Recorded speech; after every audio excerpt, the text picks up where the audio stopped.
Selamat pagi dan salam sejahtera. Cikgu ucapkan kepada semua murid. Jadi pada hari ini kita berjumpa lagi untuk PDPR untuk mata pelajaran landscape. Jadi cikgu ingin mengucapkan terima kasih dan tahniah kepada mereka yang sudah menghantar latihan minggu lepas. Bagi yang belum menghantar, sila hantarlah PM kepada cikgu latihan-latihan yang minggu lepas. Jadi minggu ini kita akan masuk lagi 2 topik baru. Okey, sebelum tu pada minggu lepas cikgu telah menerangkan 3 topik, iaitu apa maksud landscape dan apa maksud penlandscapan. Kemudian cikgu telah berikan video yang menerangkan peluang kerjaya dalam industri landscape.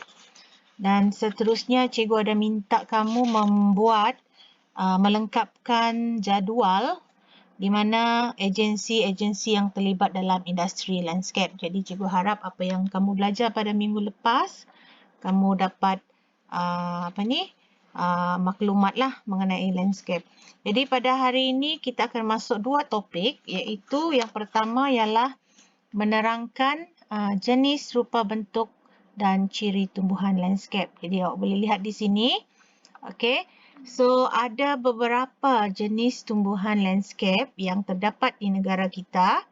Jadi kamu kena kenal jenis-jenis tumbuhan tersebut dan juga ciri-cirinya serta nama spesies dia. Okey, selalunya nama saintifik dia lah. Dia ada nama-nama yang agak susah untuk kita hafal, tapi kamu kena tahu juga.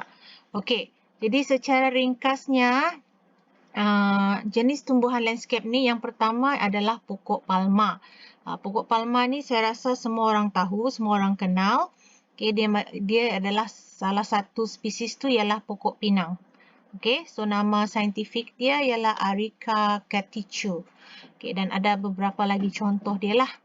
Okey, kemudian cikgu takkan terangkan ciri-cirinya, nanti kamu sendiri akan lengkapkan jadual ini dalam latihan yang akan cikgu bagi nanti. Okey, yang seterusnya yang jenis yang kedua ialah pokok utama. Okey, pokok utama ni dia ada saiz-saiz tertentulah. Okey, sama ada rendah, sederhana dan tinggi. Dan kamu lihat di sini dia punya contoh nama saintifik untuk pokok tersebut ya. Okey, yang ketiga. Yang ketiga ialah pokok renek. Saya rasa semua kenal pokok renek. Okey, antara yang paling popular ialah bunga kertas ataupun bougainvillea. Okey. Seterusnya ialah keempat, tanaman penutup bumi. Okey, biasanya yang ini kita gunakan untuk menutup permukaan bumi lah. Okey. Yang kelima ialah tumbuhan memanjat dan juga menjalar. Okey, yang keenam, tanaman semusim. Okey.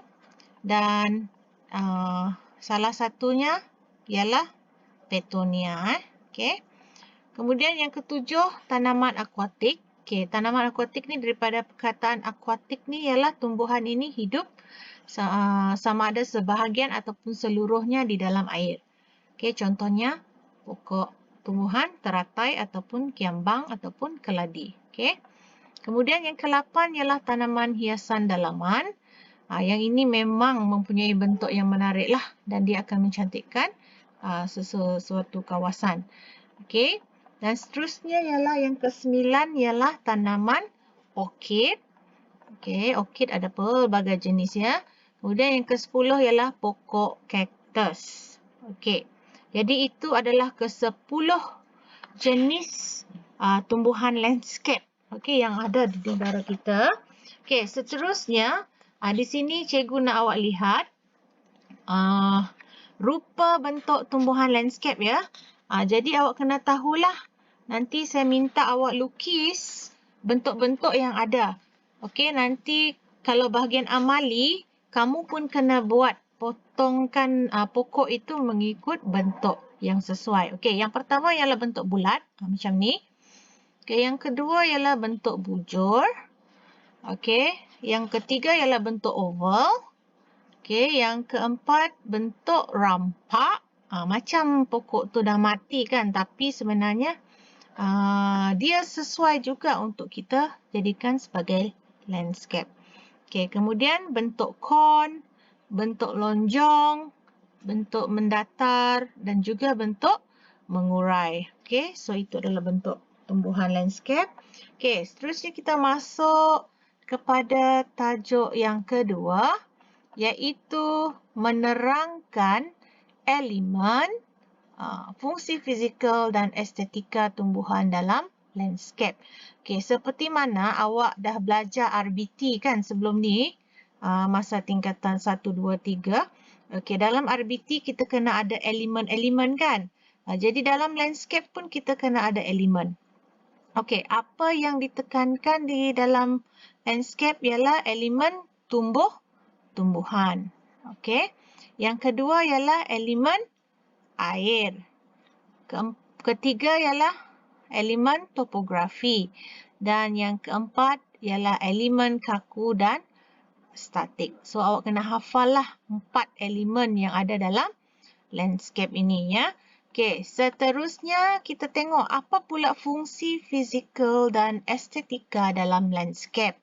Okey, kenapa kita belajar landscape?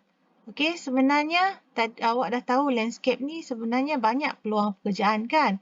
Dan kenapa orang memilih landscape? Sebab yang pertama, landscape ini sebenarnya dia boleh melembutkan bentuk. Okey, maksudnya dia akan menarik mencantikkan pemandangan itu secara semula jadi. Okey, yang kedua juga, landscape ini dapat memberi keselesaan dan juga harmoni. Jadi awak kena pilih pokok-pokok yang sesuai lah. Okey, seterusnya, landscape juga dapat mengarahkan pergerakan. Okey, di mana pokok-pokok yang kita tanam di tepi-tepi jalan tu boleh digunakan untuk mengarahkan pergerakan lalu lintas. Okey, maksudnya yang daripada yang kecil semakin ke besar, semakin tinggi, macam tu. Dia mengarahkan pergerakan. Okey, seterusnya yang keempat ialah mengawal iklim. Okey, kalau mengawal iklim ni, contohnya di bandar-bandar, kebanyakan banyak bangunan tinggi-tinggi kan. Jadi tak ada pokok, tak ada apa tumbuhan. Jadi kita akan cari pokok yang sesuai ditanam supaya dapat menyejukkan kawasan persekitaran. Okey. Dan seterusnya kita punya fungsi fizikal untuk landscape adalah mengawal hakisan. Okey, kita tahu kita ada kawasan yang tinggi.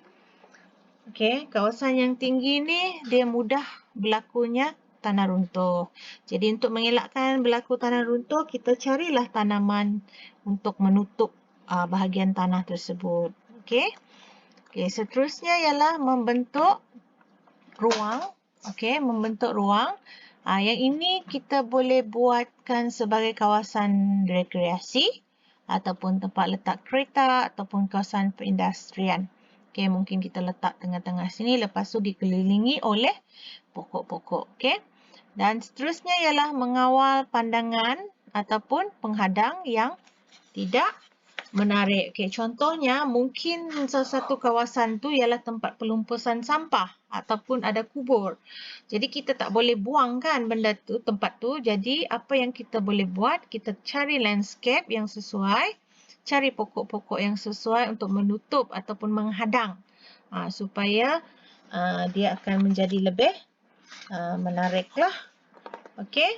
Jadi itu adalah 2 topik yang kita akan pelajari pada hari ini. So minggu depan cikgu akan tunjukkan pula apa gambar-gambar untuk jenis-jenis pokok tadilah untuk landscape. Jadi awak boleh nampaklah macam mana rupa sebenarnya pokok-pokok tersebut. Jadi sekian saja untuk hari ini dan seterusnya cikgu akan bagi kamu nota dan latihan. So gunalah nota tersebut untuk kamu menjawab latihan. Okey, selamat belajar.